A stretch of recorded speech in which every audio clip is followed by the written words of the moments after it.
Hey, this is Evan Woodbery and Ben Frederickson with Go Vols Extra and the Knoxville News Sentinel with GVXTV double coverage, which we take your questions and look around the world of social media, leading up to Tennessee's next football game. And this week, coming off a loss at number 1 Alabama, it doesn't get that much easier. They're going to be on the road at number 10 Missouri.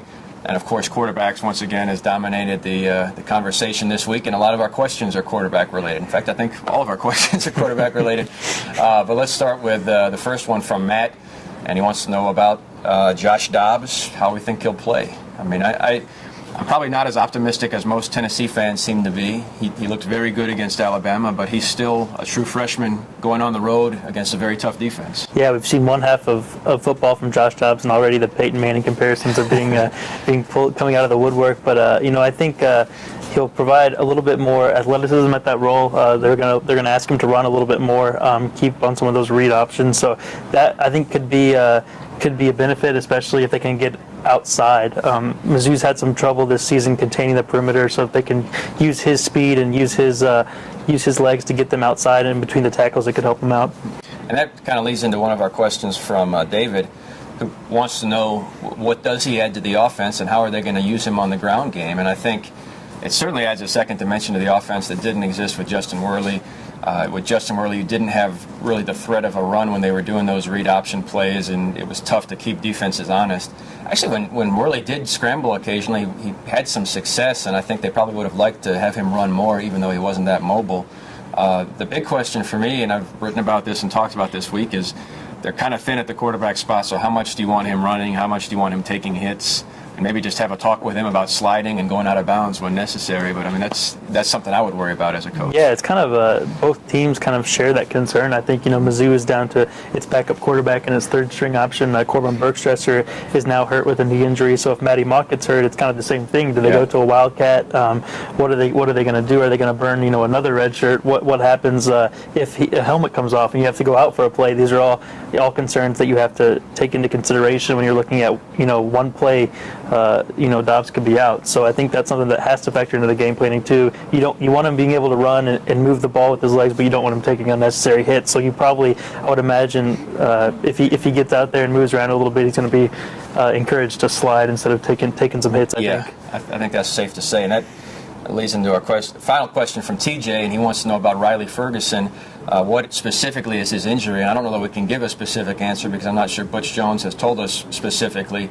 It's a foot, ankle, shin, lower leg, something along those lines. We do know he's had kind of a wrap around his right lower leg. He's been wearing a protective walking boot when he's not at practice. Butch Jones has downplayed the severity of the injury. Obviously, you don't want teams to know if you've only got one quarterback that's healthy and ready to go, so that would make sense. But I have seen him at practice, and he does look fairly close to full speed. I would think they don't want to play him unless it's absolutely necessary, both because he still has his red shirt and because he may be less than 100%. But if it is an emergency situation, I think they can go to him. By the way he practiced this week, I think that's the case. So a lot of questions about the quarterbacks, and you can always send them in to Tennessee Beat on Twitter. He's Ben_Fred or at Go Vols Extra. And a couple more tweets that we saw this week around the world of social media.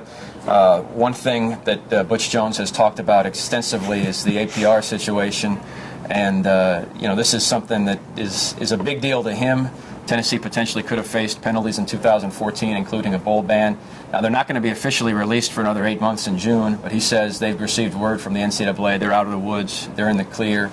And he says it's going to be a big boost for recruiting, although recruiting seems to have done okay even with this hanging over their head. Yeah, the class is shaping up nicely. But I think, the reason Coach Jones is so excited is that, basically all you have to have to slander or trash another school in the recruiting process is to have a little bit of information. So you can guarantee that schools are going into recruits' homes and telling them, well, do you really want to go to Tennessee? Look at these academic issues that they've had. And so any good news is big news for UT in terms of academics. So that's why I think Coach Jones is making sure that people hear that news and understand the magnitude of it. He's definitely getting it out there. Yeah, he's not going to wait for June for the official release to disseminate that information. And the other ongoing internet meme that we've seen this week that I think is kind of funny is the fake Josh Dobbs quotes and the fake Josh Dobbs Twitter accounts, of which there are at least 4 right now and will probably grow if he has a good game against Missouri.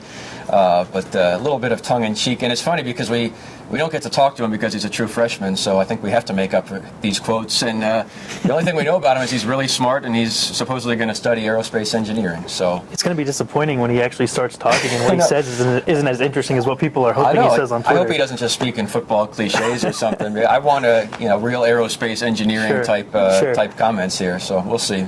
We may have to wait till next year to talk to him anyway. Unless Butch relaxes the policy. So thanks for watching. You can follow us on Twitter and, of course, follow all our coverage all week long on GoVolsExtra.com.